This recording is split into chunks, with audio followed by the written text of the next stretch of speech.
Hello and welcome to 2024. I know it's been a little while since I've done any videos for this channel, but I've just got a new gadget. So it was obviously Christmas just recently, but what some of you may not know is that it's also my birthday around that time as well.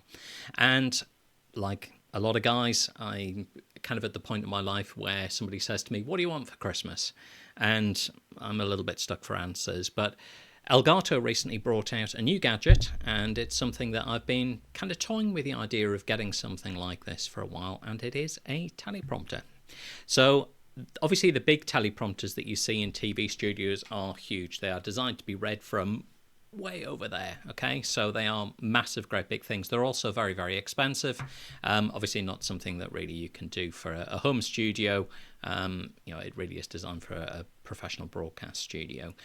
There have for a number of years been kind of DIY type prompters, I guess, where you can buy the mirrored glass part of it, but the screen that's on there is either your mobile phone, kind of the thing you've got in your pocket, or it's a tablet or something like that. Now those do work; they're okay, but they are a little bit variable in terms of the quality that you get with them, and also it then means obviously that you can't use your phone for anything else or your tablet for anything else, and they do tend to be limited to using them as a teleprompter, which is great if that's all that you want to do with them, but if you want to use them for anything else, and I'll explain a little bit about what those are, then that's not really designed for it.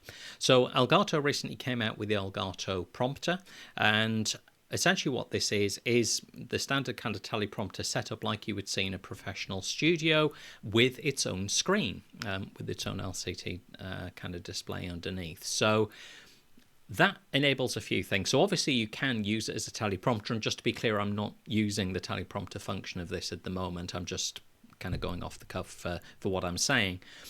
But what it also means is that because it plugs into your computer with a USB cable and it's got its own screen, effectively to the computer, that then means that it appears just like it's another display.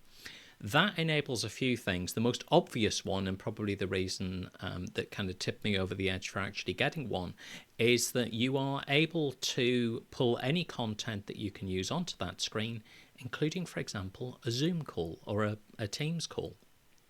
What that, of course, then means is that the face of the person that you're talking to is on the screen that I'm looking at, but the camera is looking through that at me. So fingers crossed, if you can get everything lined up correctly, you should be able to look at the face of the person that you're talking to on the Zoom call or the Teams call, but it looks like you're looking them in the eye because the camera is looking through them at you.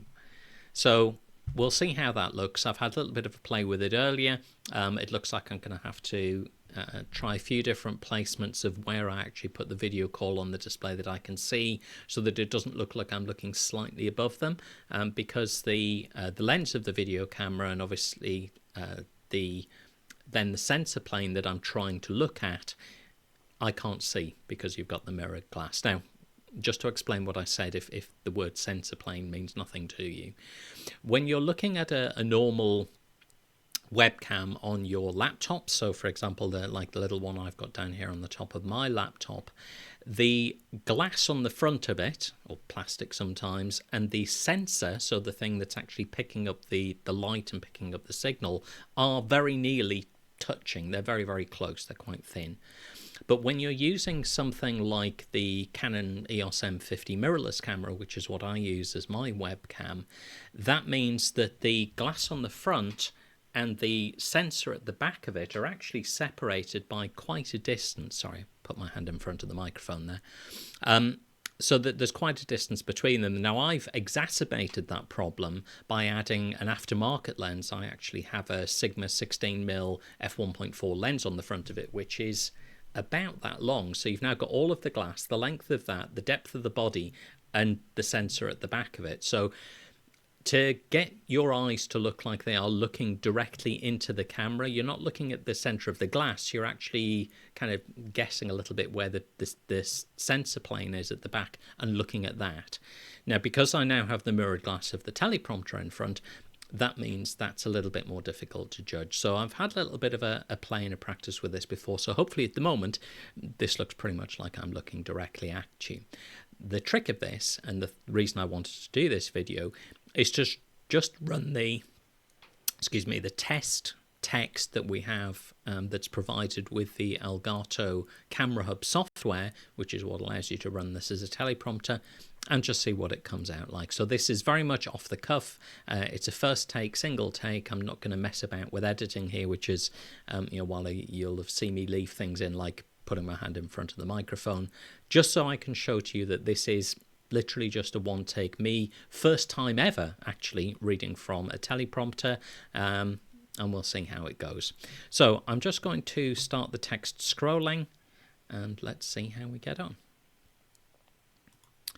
Ready to roll the camera. Whether it's a video script or talking points, Camera Hub and Prompter give you full control over your delivery.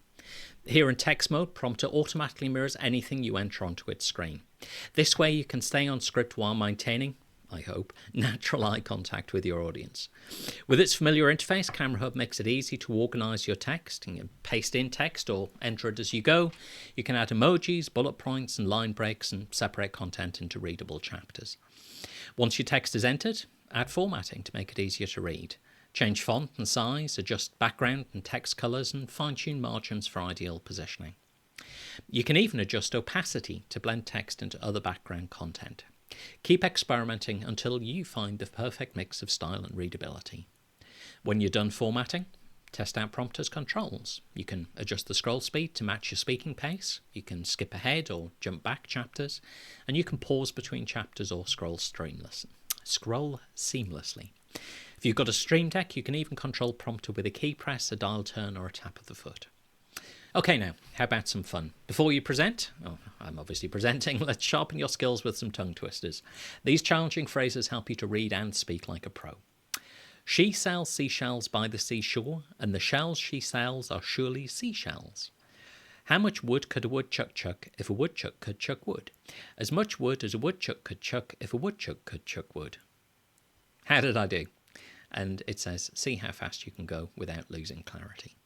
And that's the end of the scrolling text. So hopefully that comes out okay. It'll be interesting to watch this back myself and see how I did. I can sort of kind of vaguely, just now it's dark on there, see a little bit of the outline of the lens. So hopefully I'm looking in roughly the right place and it feels like I'm making eye contact with you. As always, thank you very much for your time. If you're interested in getting one of these, then I will drop a link down into the notes underneath this video, and you can click through and get one there. I will warn you, I ordered this when it very first came out in pre-order. I was very fortunate to be able to get it just before Christmas, so just in time for Christmas and my birthday. But I believe now if you order it, then you are probably going to have several months wait. It is 1st of January 2024 as I record. As always, thanks for your time. If you've enjoyed this, don't forget to click like and subscribe, and you'll be notified of any further videos if you turn that bell icon as well. Thank you, and I'll see you for the next one.